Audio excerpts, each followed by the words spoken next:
কোরআনের কাছে কেউ যদি প্রশ্ন করে, ও কোরআন, এই পৃথিবীতে নাজিল হওয়ার আগে তুমি কোথায় ছিলে? কেউ যদি প্রশ্ন করে, কোরআনে কারীম নিজে নিজের পরিচয় শোনায়, আমি কোথায় ছিলাম শোনো। বাল হুয়া কুরআনুম মাজিদুন ফি লাউহিম মাহফুজ, বরং এই কিতাব অতীব মর্যাদা সম্পন্ন সুরক্ষিত ফলকে লিপিবদ্ধ ছিল, আমি ছিলাম লৌহে মাহফুজে, সেখান থেকে এসেছি। যদি কেউ প্রশ্ন করে, কোরআন কি কোরআন, তুমি কার উপরে অবতীর্ণ হয়েছ?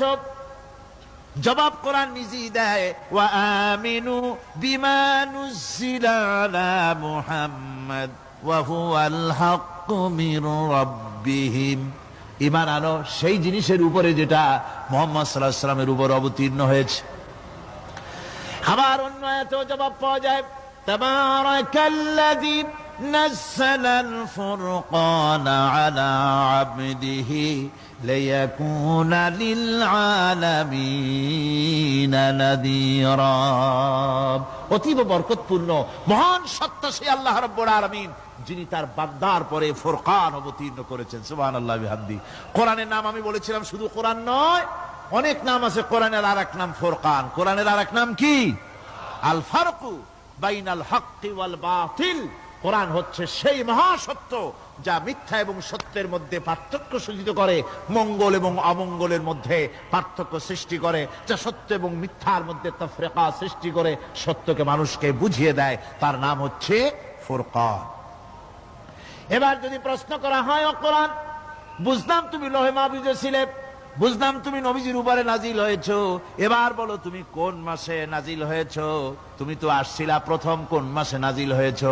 এ প্রশ্ন যদি কেউ করে, কোরআন তার জবাবে বলবে, শাহরু রমাদানাল্লাযী উনজিলা ফীহিল কুরআন, রমজানের পবিত্র মাসে আমি অবতীর্ণ হয়েছি। সুবহানাল্লাহ। যদি প্রশ্ন করা হয়, রমজানে তো আসছো, কিন্তু প্রথম নাজিল হয়েছিল কোন সময়? ওটা কি দিন ছিল না রাত ছিল? কোরআন তার জবাবে বলে, ইন্না আনজালনাহু ফি লাইলাতিল কদর, কদরের পবিত্র রাতে আমি এই পৃথিবীতে আমার আগমন ঘটেছিল। যদি প্রশ্ন করা হয়, বুঝলাম সবই, কেন নাজিল হয়েছে তুমি? এই পৃথিবীতে তোমার আসার উদ্দেশ্য কি? মূল কাজটা কি? এই প্রশ্ন যদি করা হয়, কোরআনে কারীম তার জবাবে বলে, শোনো কেন এসেছি। লিতুখরিজান নাসা মিনাজ যুলুমাতি ইলান নূর, আমার মিশন হচ্ছে গোটা বিশ্ব মানবতাকে পুঞ্জীভূত জমাট বাঁধা অন্ধকারের ভেতর থেকে টেনে বের করে আলোর সন্ধান দিতে, আলোর দিকে আনার জন্য আমি কোরআন নাজিল হয়েছি। গোটা পৃথিবীর মানুষ আছে অন্ধকারের ভিতরে। কিসের মধ্যে? অন্ধকার কি? অন্ধকার হচ্ছে পুঁজিবাদ, অন্ধকার সমাজতন্ত্র, অন্ধকার ধর্ম নিরপেক্ষতাবাদ, অন্ধকার জাতীয়তাবাদ। মানুষের তৈরি করা যত মতবাদ সব কি? জোরে কোন, সবগুলি কি? অন্ধকার। এই অন্ধকারের ভেতর থেকে মানুষগুলিকে টেনে আনবে কোরআন কিসের দিকে?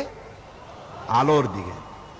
এবার যদি প্রশ্ন করা হয়, বুঝলাম তুমি অন্ধকার থেকে আলোর দিকে নিয়ে আসবে, আলোর দিকে আসলে পরে ফায়দাটা কি হবে? মূল ফায়দাটা বুঝায় দাও, আসল ফায়দা কি হবে তোমারে যদি মানি? কোরআন তার জবাব দেয়, নিজের পরিচয় নিজে তুলে ধরে, ফামান তাবিআ হুদায়া ফালা খাউফুন আলাইহিম ওয়ালা হুম ইয়াহজানুন। এই কোরআনকে যদি মেনে চলো, এই কোরআনের আইন যদি মানো, সমাজে মানো, ব্যক্তিতে মানো, পরিবারে মানে, রাষ্ট্রে মানো, জীবনের সব ক্ষেত্রে সমস্ত জায়গায় যদি এই কোরআনকে মেনে চলো, ফালা খাউফুন আলাইহিম, তাহলে তোমাদের কোনো ভয় থাকবে না, ওয়ালা হুম ইয়াহজানুন, কোনো চিন্তাও থাকবে না। কিসের ভয় থাকবে না? কোরআনের আইন মেনে যদি চলো সমাজে ও রাষ্ট্রে, চুরির ভয়, ডাকাতির ভয়, জিনার ভয়, হত্যার ভয়, সন্ত্রাসের ভয়, কোনো ভয় থাকবে না। ওয়ালা হুম ইয়াহজানুন, চিন্তাও থাকবে না। খাওয়া পড়া, শিক্ষা, চিকিৎসা, বাসস্থান, এগুলির কোনো চিন্তা থাকবে না। কোরআনের সমাজে সব কিছুর গ্যারান্টি দেওয়া হবে, সবগুলি পেয়ে যাবে। এখন যদি আবার প্রশ্ন করা হয়, কোরআন বুঝলাম তোমারে মানলে পরে সব ফায়দা হবে, তাহলে এবার জবাব দাও, তোমার ভিতরে কি রাজনীতি আছে নাকি? আমি তো মানুষ, আমার রাজনীতি করা লাগে। Man is social animal. আমরা তো জঙ্গলের পশু নই, আমরা তো মানুষ। আমাদের সমাজ আছে, আমাদের পৌর নির্বাচন আছে, আমাদের জাতীয় নির্বাচন আছে, আমাদের কলকারখানা আছে, জমিন আছে, আমাদের রাজনীতি, অর্থনীতি, সমাজনীতি আছে, পারিবারিক নীতি আছে, অনেক নিয়ম মালা আছে, নিয়ম নীতি আছে। তোমারে মানলে তোমার ভিতরে কি ওগুলো আছে নাকি, সে কথা বলো। কোরআন তার জবাবে বলে, وَنَزَّلْنَا عَلَيْكَ الْكِتَابَ تِبْيَانًا لِكُلِّ شَيْءٍ وَهُدًى وَرَحْمَةً وَبُشْرَى لِلْمُسْلِمِينَ। কোরআন জবাবে বলে, শুনে রাখো, শুধু অর্থনীতি সমাজনীতি নয়, শুধু রাজনীতি আর শিক্ষানীতি যুদ্ধনীতি নয়, তোমার জীবনে যা কিছু দরকার, ইহকালে যা কিছু দরকার, পরকালে সব কথাগুলি আল্লাহ রব্বুল আলামিন আমি কোরআনের সিনার ভিতরে খুলে খুলে বর্ণনা করে দিয়েছেন।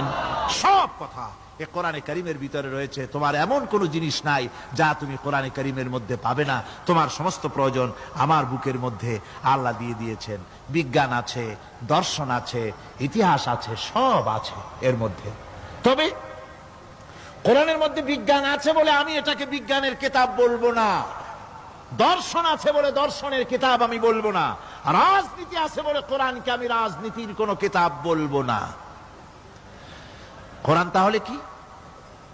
কোরআন হচ্ছে অর্থনীতি, সমাজনীতি, রাজনীতি, পারিবারিক নীতি, মানুষের জীবনের যা কিছু প্রয়োজন, সমস্ত নীতি মালার নীতি গ্রন্থের নাম হতেছে কোরআনে কারীম। সমস্ত নীতিমালার নীতি গ্রন্থ কোরআন।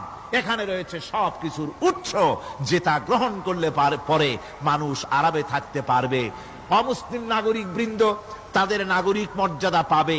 মুসলমান, কৃষক, নারী, চিকিৎসা, কৃষিবিদ, সাধারণ মানুষ, রং, বর্ণ, ভাষা নির্বিশেষে গোটা মানব সভ্যতা আরামে বাস করতে পারবে। পশু পাখিও আরামে থাকবে, গাছপালাও আরামে থাকবে, যেহেতু নির্দেশ হয়েছে বিনা প্রয়োজনে গাছের পাতাটিও ছিঁড়ো না। ইসলামের সমাজ যদি চালু হয়, গাছেরাও আরাম পাবে, পাহাড়ও আরাম পাবে।